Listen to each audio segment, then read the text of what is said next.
It's been quite a while since I've done a Fermentation Friday video. With the move and everything, I just haven't been fermenting anything. But there was one theme in all of my learning to ferment videos that kind of carried through, and that is that I really suck at fermenting, and pretty much every single video that I ever made was about me messing up some sort of fermenter, doing something absolutely disgusting. So I figured I better film this because there is no fermenting that is Serena fermenting more than what I'm going to be doing today, which is I have a super nasty, moldy June scoby culture thing here, and I'm gonna try to salvage it. I am gonna try to turn this poisonous moldy garbage into a tasty snack, so follow along.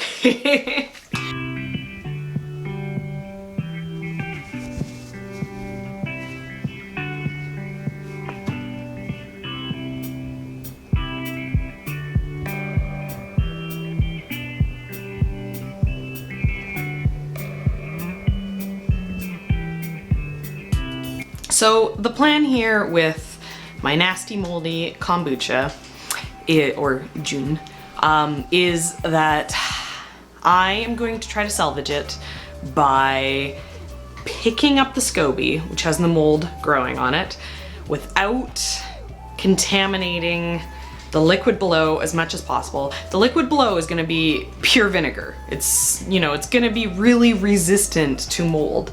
So I'm not overly concerned.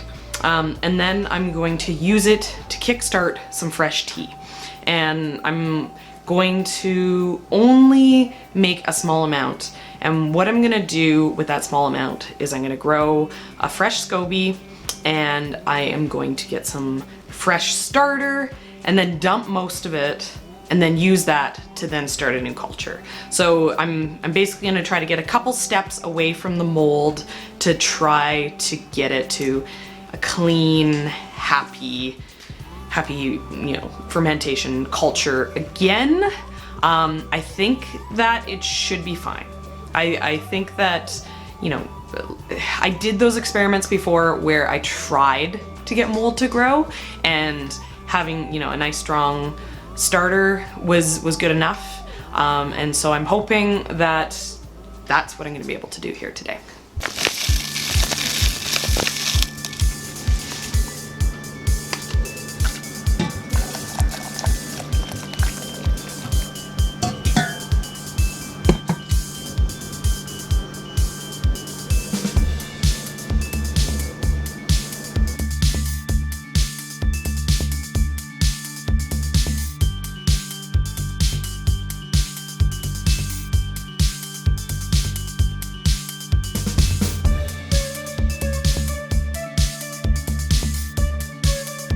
So I have my 1 liter of sweetened green tea. Jun uses green tea and honey as the basis instead of black tea and sugar. So I have 1 liter of that ready. I have a 2 liter jar, and then I have my disgusting mess. I think you can see that there is a healthy amount of disgusting going on here. I think I know what happened. I think I know why this went moldy. I did a video about keeping a SCOBY hotel, and in there I talked about it being important to make sure that the top layer stays moist, either by having liquid on the top or by like shaking it so that the SCOBY on the very top doesn't dry out. Because when they dry out, that's when mold like this happens. And I wasn't doing that. So, you know, like, I think that's why this happened. And I think I have a video, you know, that I can do the tab to help you not have this happen for you. Normally, when handling a SCOBY and a culture like this, I would first wash my hands in vinegar because I wouldn't want to be contaminating, getting anything in there. But this time, because what I'm trying to do is to lift this out without contaminating what's on the bottom, I'm not bothering with my hands. My goal here is to lift this out as carefully as possible.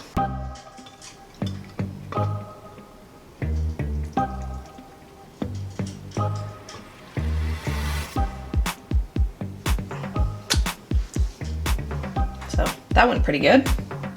And that actually reveals a clean layer underneath. Ah, no! No, no, no! Okay, it's being held up by gas, so I don't want this to sink in. Oh my god. Oh my, no!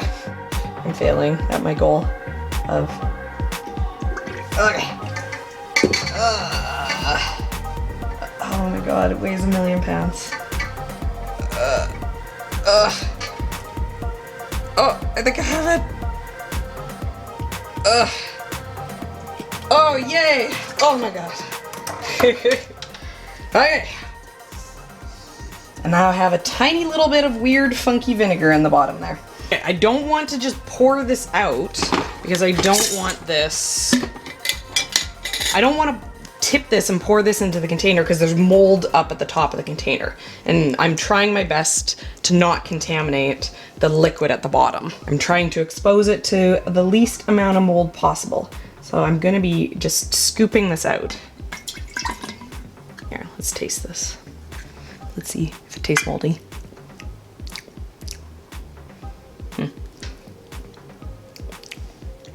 Doesn't taste like anything. Like it doesn't even really taste super vinegary. Normally my kombucha vinegar is like unbearable, like the sourest thing I've ever tasted. But it doesn't taste moldy. Okay, so I'm gonna get some of the yeasty bits too. Okay, I'm gonna stop there. That's a cup and a half. Look at this monster. Look at this beast. Like, how thick is it? It's like 3 or 4 inches. That is a lot of scoby there. Okay, I have about a cup and a half of starter liquid that I've stolen out of the bottom. You can see I have lots of these yeasty bits that should hopefully contain everything that I need to get this going. And then I'm gonna add my 1 liter of fresh tea to feed this culture.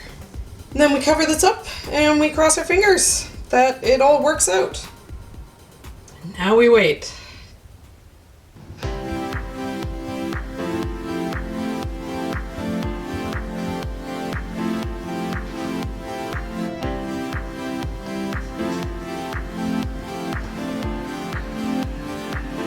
It's been just about a week now since I started this experiment, and the one thing that I was a little bit concerned about was if there was going to be enough life still going on in this culture to be able to continue to grow healthy and strong.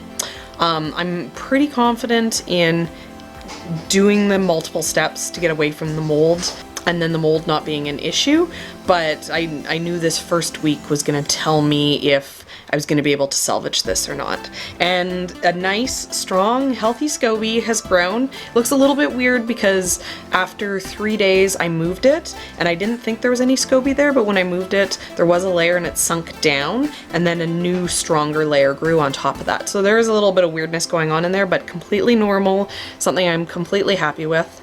At this point, what I'm gonna do is I'm gonna dump out the scoby, I'm gonna dump out all those floaty bits on the bottom, and I'm gonna take, you know, another cup and a half of the starter liquid, and I'm gonna do the same step again. And then at that point, when it has brewed up a new scoby and turned back into, you know, like what could be used for a starter, I'm then gonna take that scoby and the starter, and I'm gonna start to brew to actually keep the gin. So at that point, I'm gonna be happy that I've taken enough steps away from that mold to actually drink it. And, you know, I guess I'll find out then if it's safe or not. Honestly, I'm really not too concerned about the mold. The vinegar is just, it's really acidic and hard for the mold to live in. So I didn't want to contaminate the mold into the starter, and that's why I was careful about pulling off the bottom and not pouring and everything. But I am feeling pretty confident that I'm not, you know, brewing some weird mold drink and this isn't gonna food poison me. So I don't necessarily recommend anyone to do this themselves. It's not really the best way to go about doing fermenting. You know, mold is dangerous. You want to be safe, but I knew I was going to do it, and I know that it's ridiculous to do it, so I might as well show you guys. So I hope you enjoyed that. I have also been starting to brew up some apple cider vinegar, and I've had success for like the first time ever. So I've been taking some footage of that, and so I'm also going to be making up another Fermentation Friday video on my finale of trying to make apple cider vinegar with completed happy apple cider vinegar, and maybe some of the tips of what I did the time that it worked versus the time that it didn't work. So stay tuned for that. Yeah, things are kind of slow until gardening season. I have at least another month, so gotta have something to keep me busy. But thank you for joining me, and I'll see you guys again.